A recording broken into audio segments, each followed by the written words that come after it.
आधी रात बारिश में रोहन सड़क पर एक अनजान लड़की मिली। लड़की के पीछे कुछ लोग पड़े थे। उसने रोहन से सिर्फ एक बात कही, अगर आप मुझे बचाना चाहते हैं तो अभी अभी मेरी मांग में सिंदूर भर दीजिए। रोहन के तो होश उड़ गए। वह लड़की ऐसा क्यों कह रही थी? और सबसे बड़ा सवाल, सुबह होने से पहले उस लड़की ने रोहन के घर की एक ऐसी तस्वीर देख ली जिसे देखकर वो चीख पड़ी, क्योंकि तस्वीर में उसका अपना पिता था और रोहन के पिता के साथ खड़ा था। फिर कहानी में खुलेगा कि दोनों परिवारों के 20 साल पुराना एक राज छिपा है। रात करीब 12:45 हो चुकी थी। शहर में तेज बारिश हो रही थी। सड़क लगभग सुनसान थी। स्ट्रीट लाइट की हल्की रोशनी बारिश की बूंदों से टूटकर सड़क पर बिखर रही थी। रोहन अपनी कार से घर लौट रहा था। आज अब ऑफिस में काम बहुत ज्यादा था। वो थका हुआ था और बस जल्दी से घर पहुंचकर सोना चाहता। लेकिन शहर से थोड़ा बाहर निकलती ही उसी सड़क के बीचों बीच एक लड़की दिखाई दी। रोहन ने अचानक ब्रेक लगाया। कार लड़की से कुछ ही दूर जाकर रुकी। रोहन तुरंत बाहर निकला। तुम ठीक तो हो ना? लड़की ने कोई जवाब ही नहीं दिया। वो बुरी तरह कांप रही थी। उसके कपड़े बारिश से पूरी तरह से भीग चुके थे। ये कहो तो उसके बदन से उसके कपड़े चिपके हुए थे, जिसे देखकर उसके होश ही उड़ गए। बाल चेहरे पर चिपके हुए थे और हाथ में एक छोटा सा बैग था। रोहन ने फिर पूछा, तुम्हें चोट लगी है क्या? लड़की ने धीरे से सिर हिलाया, नहीं। फिर उसने पीछे देखा। दूर से दो गाड़ियों की हेडलाइट उनकी तरफ बढ़ रही थी। लड़की का चेहरा अचानक डर से सफेद पड़ गया। उसने रोहन का हाथ पकड़ लिया। प्लीज मुझे बचा लीजिए, प्लीज मुझे बचा लीजिए। ऐसा कहकर वो जोर जोर से चीखने लगी। रोहन कुछ समझ पाता उससे पहले लड़की ने कहा, अगर वो लोग मुझे पकड़ लेंगे तो मैं जिंदा नहीं बचूंगी। रोहन ने पीछे आती गाड़ियों को देखा। कौन लोग हैं? मेरे पीछे मत पूछिए, मत पूछिए, बस मुझे यहाँ से ले चलिए। रोहन ने कार का दरवाजा खोला। बैठो। लड़की तुरंत कार में बैठ गई। रोहन ने कार को स्टार्ट और तेज गति से आगे बढ़ा। कुछ मिनट तक दोनों के बीच खामोशी रही। फिर रोहन ने पूछा, तुम्हारा नाम क्या है? लड़की ने धीरे से कहा, नैना। कहाँ रहती हो? नैना ने खिड़की से बाहर देखते हुए कहा, अब कहीं नहीं। मतलब? जिस घर में रहती थी वहां से मुझे निकाल दिया गया। रोहन ने उसे देखा। तुम्हारे माता पिता? नैना की आंखें नम हो गईं। मेरी माँ नहीं है। और पिता? वो कुछ पल चुप ही रही। मेरे पिता भी नहीं है। रोहन ने कार की गति थोड़ी कम कर दी। फिर तुम्हारे पीछे कौन पड़ा है? नैना ने जवाब नहीं दिया। अचानक उसका फोन बजा। स्क्रीन पर एक नाम चमका, राघव। नैना ने फोन को तुरंत बंद कर दिया। रोहन ने पूछा, राघव कौन है? नैना ने उसकी तरफ देखा। अगर मैंने आपको सब बता दिया तो शायद आप भी मुझसे दूर हो जाओगे। रोहन ने कहा, मैं किसी मुसीबत में पड़े इंसान को सड़क पर छोड़ने वाला नहीं हूँ। नैना की आंखों में आंसू आ गए। आपको पता नहीं है आप किस मुसीबत में पड़ रहे हैं। कुछ देर बाद रोहन उसे अपने घर ले आया। घर में उसकी माँ सरोज और छोटी बहन काव्या थी। दरवाजा खुला तो सरोज ने नैना को देखा। रोहन, ये लड़की कौन है? रोहन ने कहा, माँ ये मुसीबत में, आज रात इसे यहीं रहने दो। सरोज ने नैना की हालत देखी और बिना सवाल किए उसे अंदर बुला लिया। कुछ देर बाद नैना को सूखे कपड़े दिए गए। सरोज उसके पास बैठी। बेटी बेटी डर मत, बेटी डर मत। अगर कोई तुम्हारे पीछे पड़ा है तो हमें बताओ। नैना बहुत देर तक चुप रही। फिर उसने अपना बैग खोला। उसमें से एक पुरानी फोटो निकाली। फोटो देखकर सरोज के हाथ से गिलास गिर गया। फोटो में एक जवान आदमी खड़ा था। उसके साथ दूसरा आदमी भी था। सरोज ने कांपती आवाज में पूछा, ये फोटो तुम्हें कहाँ से मिली बेटा? नैना ने कहा, मेरे पापा के पुराने सामान में से। सरोज उस तस्वीर को लगातार देखती रही। रोहन ने पूछा, माँ आप इन्हें जानती हैं क्या? सरोज ने कोई जवाब नहीं दिया। नैना ने कहा, मेरे पिता का नाम अरुण मल्होत्रा है। और रोहन की माँ का चेहरा बदल ही गया।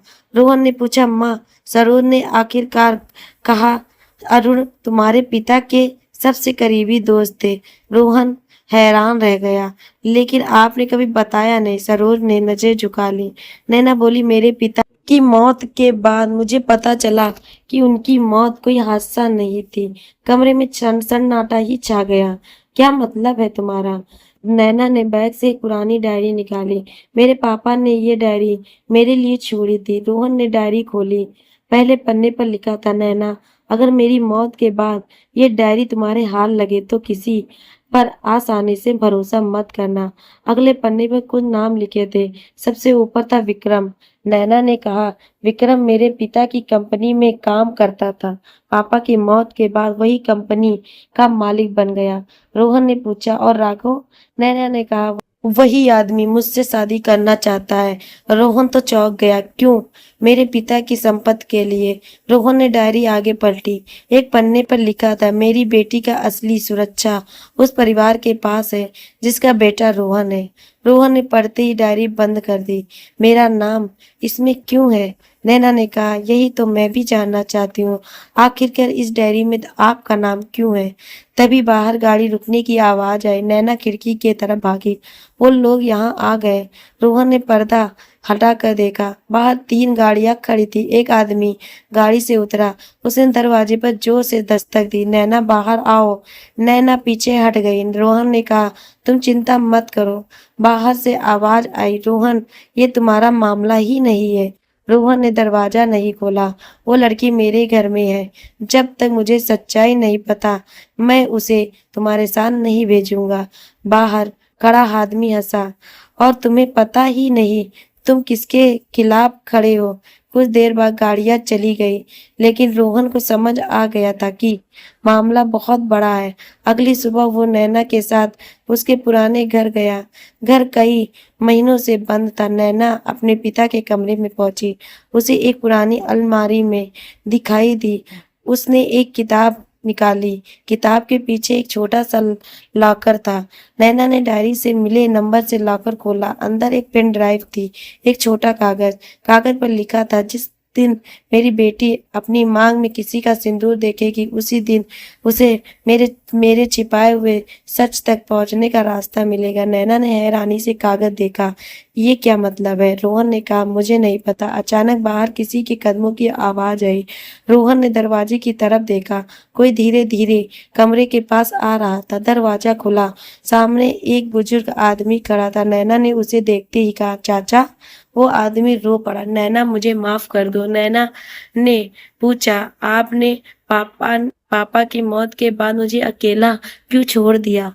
चाचा ने कहा, क्योंकि मैं डर गया था बेटा। किससे? वो रोहन की तरफ देखने लगा। उन लोगों से जिन्होंने तुम्हारे पिता को खत्म कर दिया है। रोहन ने पूछा, वो कौन है? चाचा ने कहा, तुम्हें लगता है विक्रम सबसे बड़ा दुश्मन है? रोहन ने सिर हिलाया। चाचा बोले, विक्रम तो सिर्फ मोहरा है, फिर असली दुश्मन कौन है? चाचा के ने जवाब देने के लिए मुंह खोला ही था कि अचानक गोली चलने की आवाज आई। खिड़की का शीशा टूट गया। नैना चीख पड़ी। रोहन ने उसे नीचे झुका दिया। चाचा ने कहा, भागो। रोहन और नैना पीछे के रास्ते से निकलने लगे। भागते समय नैना का पैर फिसला। रोहन ने उसे संभाल तो लिया। दोनों किसी तरह बाहर पहुंचे, लेकिन चाचा वहीं रह गए। कुछ ही देर बाद पुलिस पहुंची। चाचा गायब थे। सिर्फ फर्श पर उनकी घड़ी पड़ी थी और घड़ी के पीछे खून से एक शब्द लिखा था, सच। रोहन ने घड़ी उठाई। नैना ने अचानक उसका हाथ पकड़ लिया। रोहन, क्या हुआ? उसने कांपती आवाज में कहा, मुझे अब सब समझ आ रहा है कि पापा ने उस कागज पर मांग में सिंदूर वाली बात क्यों लिखी थी। क्यों? नैना ने रोहन की आंखों में देखा। क्योंकि उनके पास मेरे लिए एक आखिरी सुरक्षा योजना थी। क्या? नैना ने कहा, अगर मैं कभी उन लोगों के हाथ लगने वाली होती तो मुझे तुम्हारे परिवार की बहू बनना था। रोहन स्तब्ध रह गया। लेकिन शादी? नैना ने कहा, मेरे पिता ने शायद बहुत पहले ही सब तय कर दिया था। उसी समय नैना का फोन बजा। एक अनजान नंबर था। उसने कॉल उठाई। दूसरी तरफ एक भारी आवाज आई, नैना, अगर तुम रोहन से शादी करोगी तो तुम्हें पता चलेगा कि तुम्हारे पिता की मौत में रोहन के परिवार का हाथ क्यों था। कॉल कट गई। नैना ने धीरे से रोहन की तरफ देखा। अब उसके चेहरे पर डर नहीं, सवाल था। नैना पूरी रात सो नहीं पाई। उसके दिमाग में सिर्फ एक बात ही घूम रही थी, तुम्हारे पिता की मौत में रोहन के परिवार का हाथ था। क्या ये सच था? क्या रोहन के परिवार ने उसके पिता को धोखा दिया था। सुबह होते ही नैना ने रोहन से कहा, मुझे तुमसे कुछ पूछना है। पूछो, क्या तुम्हारे पिता मेरे पापा को जानते थे? रोहन ने कहा, हाँ। कितना? बहुत करीब से। क्या तुम्हारे पिता और मेरे पिता के बीच कभी कोई झगड़ा हुआ था? रोहन कुछ सेकंड चुप रहा, फिर बोला, मुझे नहीं पता इस बारे में। नैना ने कहा, मुझे रात में किसी ने फोन किया था। क्या कहा? उसने कहा कि मेरे पापा की मौत में तुम्हारे परिवार का हाथ था। रोहन ने गहरी सांस ली। अगर तुम्हें मुझ पर शक है तो तुम मुझे छोड़ सकती हो। नैना ने उसकी तरफ देखा। मुझे तुम पर शक नहीं, फिर मुझे मुझे अपने आसपास की हर चीज पर शक हो रहा है। रोहन ने फैसला किया, अब वे अतीत की पूरी सच्चाई खोज। दोनों रोहन के पिता राघव के पास पहुंचे। रोहन ने सीधे पूछा, पापा, अरुण मल्होत्रा की मौत के बारे में आपको क्या पता है? राघव का चेहरा गंभीर हो गया। उन्होंने कहा, तुम्हें ये बात नहीं पूछनी चाहिए थी। क्यों? क्योंकि कुछ सच जिंदगी बदल देते हैं। नैना ने आगे बढ़कर कहा, मेरी जिंदगी तो पहले ही बदल चुकी है। राघव कुछ देर चुप रहे, फिर उन्होंने एक पुराना संदूक खोला। उसमें कई दस्तावेज रखे थे। एक फाइल नैना के सामने रखी गई। उस पर लिखा था, प्रोजेक्ट 17। नैना ने पूछा, ये क्या है? राघव बोले, तुम्हारे पिता और मैं एक बड़े प्रोजेक्ट पर काम कर रहे थे। किस तरह का? एक ऐसी जमीन का प्रोजेक्ट जिसकी कीमत उस समय हजारों करोड़ थी। फिर कुछ लोगों ने उस जमीन पर कब्जा करने की पूरी कोशिश की। नैना ने पूछा, विक्रम? राघव ने सिर हिलाया। विक्रम भी उनमें से था। फिर आपने उसे रोका क्यों नहीं? राघव ने कहा, क्योंकि हमें नहीं पता था कि हमारे अपने लोगों में से कोई उन्हें अंदर ही की जानकारी दे रहा है। रोहन ने पूछा, कौन? राघव ने एक नाम लिया, सुरेश। नैना चौंक गई। मेरे चाचा? हाँ हाँ, तुम्हारे चाचा। नैना की आंखों में आंसू आ गए। तो चाचा ने पापा को धोखा दिया था?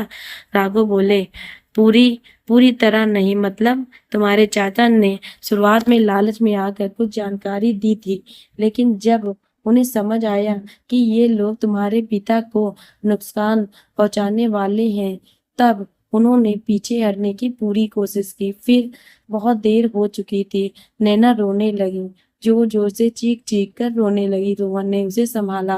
राघव ने कहा, तुम्हारे पिता की मौत के बाद मैंने तुम्हें बचाने की पूरी कोशिश की थी, लेकिन तुम्हें कहीं और भेजना पड़ा। नैना ने पूछा, और मेरे पापा ने मेरी शादी रोहन से क्यों जोड़ दी?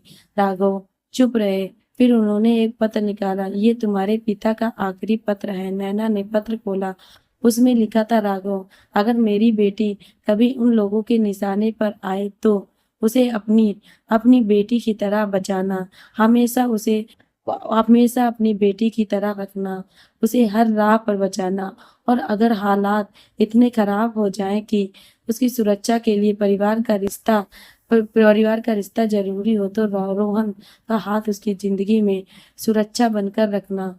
लेकिन उसकी इच्छा के बिना कभी कोई फैसला मत लेना। जब तक उसकी इच्छा ना हो तो उस पे कोई फैसला मत थोपना। नैना की आंखों में आंसू गिरने लगे। पापा के चिट्ठी भरी ये दुख भरी बातों को देख देख कर, सुन सुन कर उसके हाथ पैर कांप कांप के रोने लगे। रोहन ने कहा, इसका मतलब शादी कोई मजबूरी नहीं है? राघव बोले, कभी नहीं। नैना ने रोहन की तरफ देखा। दोनों के बीच कुछ पल खामोशी रही। तभी बाहर से पुलिस की गाड़ी की आवाज आई। एक पुलिस अधिकारी अंदर आया। हमें खबर मिली है कि नैना यहाँ है। रोहन ने पूछा, किसने किसने बताया आपको? अधिकारी ने कहा, विक्रम के खिलाफ कुछ नए सबूत मिले। नैना उनके साथ जाने लगी। लेकिन लेकिन रोहन को कुछ अजीब सा लगा। उसने अधिकारी की वर्दी पर नाम पढ़ा। नाम था अजय। रोहन ने कहा, एक मिनट। अधिकारी रुका। रोहन ने उसका आईडी कार्ड मांगा। वो आदमी अचानक पीछे हटने लगा। रोहन समझ गया कि ये जरूर किसी की साजिश है, जो नैना को शिकार के रूप में फंसा रहा है। ये पुलिस वाला ही नहीं है। अगले ही पल वो आदमी भागने लगा। पुलिस ने उसका पीछा किया। कुछ देर बाद वो पकड़ा ही गया। पूछताछ में पता चला कि वो विक्रम का ही आदमी था। विक्रम नैना को फिर से पकड़ने की कोशिश कर ही रहा था। हर तरीके से उसे पकड़ने की पूरी कोशिश में लगा था। अब मामला और गंभीर हो गया। पुलिस ने विक्रम को गिरफ्तार करने के लिए छापा मारा, लेकिन विक्रम पहले ही भाग चुका था। उसके एक वीडियो मिला। वीडियो में विक्रम किसी से बात कर रहा था। सामने वाला आदमी दिखाई नहीं दे रहा था। विक्रम कह रहा था, अगर नैना ने शादी कर ली तो सब खत्म हो जाएगा। दूसरी तरफ से आवाज आई, शादी होने ही मत देना। रोहन ने वीडियो सुना। उसे आवाज जानी पहचानी सी लगी, लेकिन वो पहचान नहीं पा रहा था। आखिर वो आवाज किसकी है? वो बहुत ही परेशान था, लेकिन आवाज को समझ पाना उसके लिए मुश्किल था। तभी नैना ने कहा, मैं इस आवाज को जानती हूँ। रोहन ने पूछा, किसकी है? नैना ने कहा, मेरे पिता के पुरानी दोस्त की है। कौन? नैना ने नाम लिया, महेश अंकल। रोहन ने तुरंत कहा, लेकिन वो तो पिछले 10 साल में से विदेश में है ना। नैना ने बोली, यही तो अजीब है। दोनों ने पुराने रिकॉर्ड खंगाले। पता चला महेश पिछले कई सालों से भारत नहीं आया था। फिर ये आवाज किसकी थी? उसी रात रोहन के पिता ने एक और सच बताया, महेश विदेश नहीं गया था। रोहन ने कहा, क्या वह यही था? फिर उसने अपना नाम बदल लिया था। नैना के हाथ से फोन ही गिर गया। तो वो कहाँ है? राघव ने कहा, शायद उसी जगह जहां से ये सब शुरू हुआ था। उन्होंने शहर के बाहर एक पुरानी हवेली का नाम बताया। रोहन और नैना वहां पहुंचे। हवेली पूरी तरह सुनसान थी। हवेली में कोई नहीं था, सिर्फ अंधेरे के सिवा। अंदर एक कमरा खुला मिला। दीवार पर बहुत सारी तस्वीरें वहां पर लगी थी। अरुण, राघव, सुरेश, विक्रम और नैना की माँ। नैना की तस्वीर देखकर जम गई। मेरी माँ तो कभी इस जगह नहीं आई थी। रोहन ने तस्वीर ध्यान से देखी। पीछे तारीख लिखी थी 20 साल पहले। अचानक कमरे का दरवाजा बंद हो गया। लाइट भी चली गई। सब कुछ अचानक ऐसे ऐसे हो रहा था कि कुछ समझ नहीं आ रहा था। आखिर पीछे से कौन ये सब करा रहा था? अंधेरे में किसी ने कहा, नैना, आखिर तुम यहाँ पहुंच ही गई। नैना ने आवाज पहचानी, महेश अंकल। अंधेरे से एक आदमी बाहर आया। उसका चेहरा उम्र से बदल चुका था, लेकिन आवाज वही थी आज भी जो पहले थी। उसकी आवाज में वही गंभीरता और वही सब कुछ बिल्कुल वैसे ही था। महेश ने कहा, तुम्हें लगता है कि तुम्हारे पिता अच्छे आदमी थे? नैना ने कहा, उन्होंने मेरे साथ कभी गलत नहीं किया। महेश हंसा, तुम्हारे पिता ने तुम्हारी माँ से भी एक सच छुपाया था।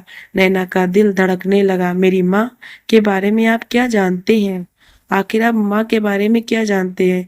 जरा बताइएगा ना। महेश ने कहा, तुम्हारी माँ की मौत भी हादसा नहीं थी। नैना की आंखें फैल गई। क्या? महेश ने एक फाइल आगे कर दी। तुम्हारी माँ की मौत से पहले उन्होंने एक बच्ची को जन्म दिया था। नैना ने कांपते हुए पूछा, कौन बच्ची? महेश ने कहा, तुम। ये तो मुझे पता है। महेश ने सिर हिलाया, नहीं नहीं, तुम एक बात नहीं जानती। नैना रोहन ने तुरंत पूछा, क्या? क्या नहीं जानती? महेश ने कहा, नैना की माँ की मौत के बाद नैना को जिस परिवार ने पाला वो उसका असली परिवार नहीं था। कमरे में सन्नाटा छा गया। नैना रोहन की तरफ देखने लगी। तो फिर मैं कौन हूँ? महेश ने जवाब दिया, तुम्हारे पिता ने तुम्हें बचाने के लिए तुम्हारी असली पहचान छुपाई थी। अचानक बाहर सायरन की आवाज आने लगी। पुलिस हवेली तक पहुंच चुकी थी। महेश भागने लगा। रोहन ने उसे रोकने की पूरी कोशिश की, लेकिन महेश ने जाते जाते एक आखिरी बात कही, अगर तुम सच में सच जानना चाहते हो तो कि नैना कौन है, तो अपनी माँ से पूछना, क्योंकि इस राज का आखिरी हिस्सा उसी के पास है। रोहन घर पहुंचा। सरोज दरवाजे पर ही खड़ी थी, चुपचाप खड़ी थी दरवाजे पर। नैना को देखते ही उनके चेहरे का रंग उड़ गया। नैना ने पूछा, आंटी, मेरी माँ को आप जानती थी? सरोज की आंखों से आंसू बह निकले। उन्होंने कहा, हाँ बेटा। नैना ने पूछा, कैसे? सरोज ने जवाब दिया, क्योंकि तुम्हारी माँ ने मरने से पहले तुम्हें मेरे हाथों में सौंपा था। नैना स्तब्ध रह गई। रोहन ने अपनी माँ की तरफ देखा। माँ, आप इतने सालों से क्या छुपा रही थी? आप क्या छुपा रही थी हमसे? हमें सब कुछ सच-सच बताइए, हमें भी सच जानना है। सरोज ने कहा, एक ऐसा सच जिसे बताने के बाद तुम्हारी जिंदगी भी बदल जाएगी। और तभी दरवाजे पे किसी ने दस्तक दी। सरोज ने दरवाजा खोला। सामने एक अधेड़ उम्र की महिला खड़ी थी। उसने नैना को देखा और रोते हुए कहा, बेटी नैना, पीछे हट गई। आप कौन है? महिला ने कहा, मैं तुम्हारी माँ हूँ। नैना जैसे जैसे ही पत्थर सी हो गई थी। उसे कुछ भी नहीं समझ में आ रहा था। आखिर उसके साथ हो क्या रहा था? सामने खड़ी महिला रो रही थी, लेकिन नैना को यकीन नहीं हो रहा था कि ये उसकी माँ ही है या कुछ कोई और साजिश। मेरी माँ? महिला ने सिर हिलाया। हाँ बेटा, माँ, मैं तुम्हारी माँ ही हूँ। नैना पीछे हट गई। मेरी माँ की तो मौत हो चुकी है। महिला ने कहा, तुम्हें यही बताया गया था? रोहन ने अपनी माँ की तरफ देखा। सरोज ने आंखें बंद कर ली। नैना, ये सच है। नैना की आवाज कांप रही थी। तो फिर इतने साल तक मुझे झूठ क्यों बताया? सरोज ने कहा, क्योंकि तुम्हारी माँ को बचने के लिए अपनी मौत का नाटक करना पड़ा था। नैना की माँ ने रोते हुए बताया कि 20 साल पहले उसके पति अरुण और राघव एक ऐसे गिरोह के खिलाफ सबूत जमा कर रहे थे कि जो जमीन और कंपनियों पर अवैध कब्जा करता था। जब उन्हें पता चला कि उनके परिवार खतरे में है, उन्होंने अपनी बेटी को बचाने के लिए एक योजना बनाई। नैना को सुरक्षित जगह भेज दिया गया, जिससे कि उसकी बेटी हमेशा सुरक्षित रह सके और उस पर कोई खतरे खतरे का आँच भी ना आए। उसकी माँ ने अपनी मौत की झूठी खबर फैलाई, इधर उधर पूरी झूठी खबरें फैला दी और दूसरे शहर में छिप गई। लेकिन अरुण ऐसा नहीं कर सके। उन्हें रास्ते से हटा दिया गया। नैना रो रही थी। तो आप मुझे मिलने क्यों नहीं आए? उसकी माँ ने कहा, क्योंकि जो लोग तुम्हारे पिता तक पहुंच सकते थे वो तुम तक भी पहुंच सकते थे, और अब वो लोग कमजोर हो चुके हैं। रोहन ने पूछा, लेकिन महेश इस पूरे मामले में कहाँ है? नैना की माँ का चेहरा कठोर हो गया। महेश ही इस पूरी साजिश का मास्टरमाइंड था। सब चौंक गए।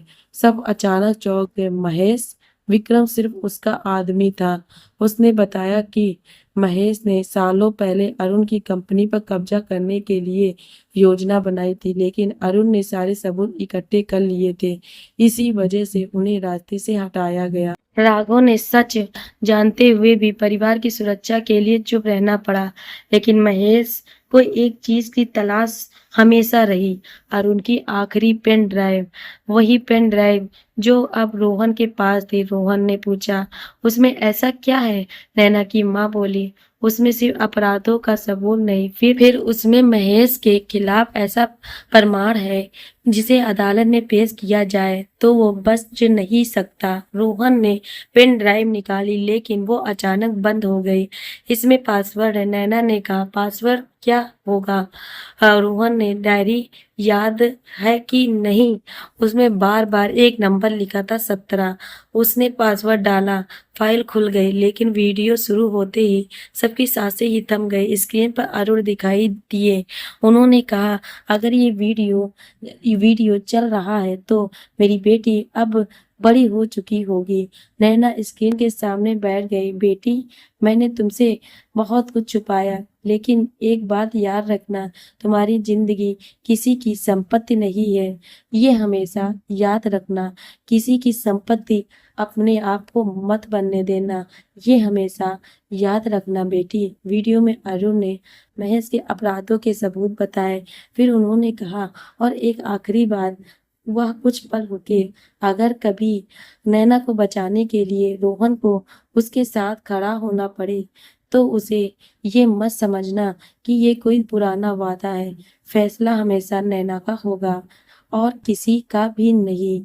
फैसला हमेशा मेरी बेटी का ही होगा। वीडियो खत्म हो गया। नैना रोते हुए बोली, पापा। रोहन ने कहा, अब तुम्हें किसी से डरने की जरूरत ही नहीं। लेकिन तभी पुलिस का फोन आया। महेश शहर से भाग चुका था। पुलिस ने बताया कि वो देश छोड़ने की पूरी कोशिश कर रहा है। वो बाहर जाना चाहता है अपने आप को सुरक्षित रखने के लिए। रोहन और नैना पुलिस के साथ एयरपोर्ट पहुंचे। महेश को पकड़ लिया गया। वर्षों पुराने मामले की जांच दोबारा शुरू हुई।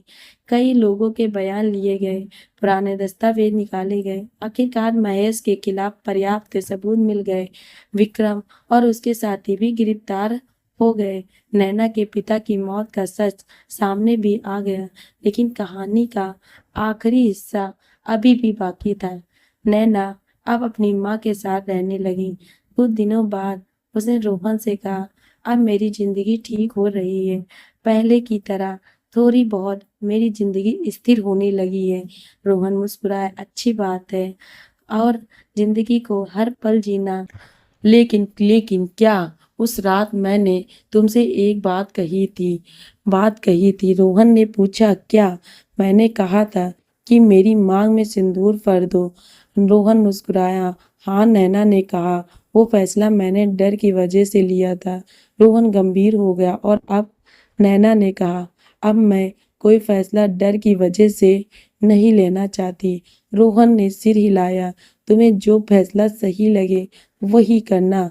नैना कुछ पल चुप रही, फिर बोली, अगर आपकी मर्जी हो तो ये फैसला आप पर मैं थोपती हूँ। अगर आज मैं अपनी मर्जी से फैसला करूँ भी तो मैं तुम्हारे साथ जिंदगी बिताना चाहती हूँ। ये मेरा खुद की मर्जी है। रोहन ने कुछ नहीं कहा। नैना ने पूछा, तुम कुछ तुम कुछ बोल क्यों नहीं रहे हो? तुम क्या सोच रहे हो? रोहन ने कहा, मैं सोच रहा हूँ कि पहली बार जब तुम मेरी कार में बैठी थी तब तुम मेरे लिए बिल्कुल अनजान थी। नैना मुस्कुराए। और अब तुम वो इंसान हो जिसकी खुशी मेरे लिए बहुत मायने रखती है। दोनों परिवारों ने उनकी शादी के लिए सहमति भी दे दी। शादी का दिन आया। मंडप फूलों से सजा था। नैना लाल जोड़े में बैठी थी। आज वो बहुत ज्यादा खूबसूरत लग रही थी। पूरी दुल्हन की तरह आउटफिट में तैयार थी। रोहन उसके सामने था। पंडित जी ने विवाह की रस्में शुरू की। फेरे पूरे हुए। फिर सिंदूर की रस्म आई। रोहन ने कुछ पल नैना की तरफ देखा। उसने धीमे से कहा, इस बार कोई मजबूरी नहीं है। नैना ने मुस्कुराकर कहा, इस बार सिर्फ मेरी मर्जी है। रोहन ने उसकी मांग से सिंदूर भर दिया। सरोज की आंखों में आंसू आ गए। नैना की माँ ने दोनों को आशीर्वाद दिया। काव्या ने हंसते हुए कहा, भैया, आपको पता पिता जी, जिस लड़की को आप उस रात सड़क से घर ला रहे हैं वही एक दिन हमारी भाभी बनेगी। रोहन हंस पड़ा।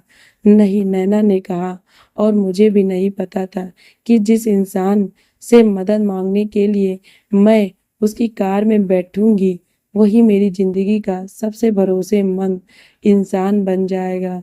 शादी के बाद दोनों ने अपने अपने परिवारों के साथ नई जिंदगी शुरू की। लेकिन एक साल बाद नैना को अपने पिता की पुरानी डायरी में एक आखिरी पन्ना मिला। उस पर सिर्फ एक लाइन लिखी थी, कहानी खत्म नहीं होती जब तक अगली पीढ़ी को सच बता न। नैना ने वो पन्ना रोहन को दिखाया। दोनों एक दूसरे को देखने लगे। रोहन ने पूछा, क्या लगता है? नैना मुस्कुराए, शायद पापा चाहते हैं कि अब उनकी कहानी आगे सुनाए। रोहन ने डायरी बंद कर दी। तो फिर ये कहानी यहीं खत्म नहीं हुई थी। आगे अभी कुछ बाकी था। वो संकेत उनके पिता के द्वारा दिया गया और सच यही था। कभी एक बारिश की रात सड़क पर खड़ी वो लड़की एक अनजान आदमी से सिर्फ मदद मांग रही थी। उसे नहीं पता था कि वो रात उसकी जिंदगी की दिशा ही बदल देगी। रोहन को भी नहीं पता था कि कार रोकने का उसका एक छोटा सा फैसला उसे 20 साल पुराने रहस्य के बीच ले जाएगा। उस रात अगर वो कार नहीं रोकता तो शायद नैना कभी अपने पिता का सच नहीं जान पाती। और अगर नैना उस रात रोहन से मदद नहीं मांगती तो शायद दो परिवारों के बीच जो छुपा सच था कभी सामने नहीं आता। लेकिन जिंदगी की सबसे बड़ी कहानियां अक्सर ऐसे ही शुरू होती है, एक संयोग से, एक मुलाकात से, एक रात से, और कभी-कभी एक ऐसे फैसले से जिसका असर पूरी जिंदगी पर पड़ता है। ये कहो पूरी लाइफ टाइम के लिए छाप छोड़ जाता है। रोहन ने एक रात एक अनजान लड़की की मांग में सिंदूर भर दिया था, लेकिन उस सिंदूर के पीछे सिर्फ एक रिश्ता नहीं बल्कि 20 साल पुराना एक ऐसा सच छिपा था जिसने सबकी जिंदगी ही बदल दी। दोस्तों, कैसी लगी हमारी ये स्टोरी? अगर आप सभी को हमारी ये रहस्यमयी और रोमांटिक स्टोरी पसंद आई हो तो जरूर कमेंट कर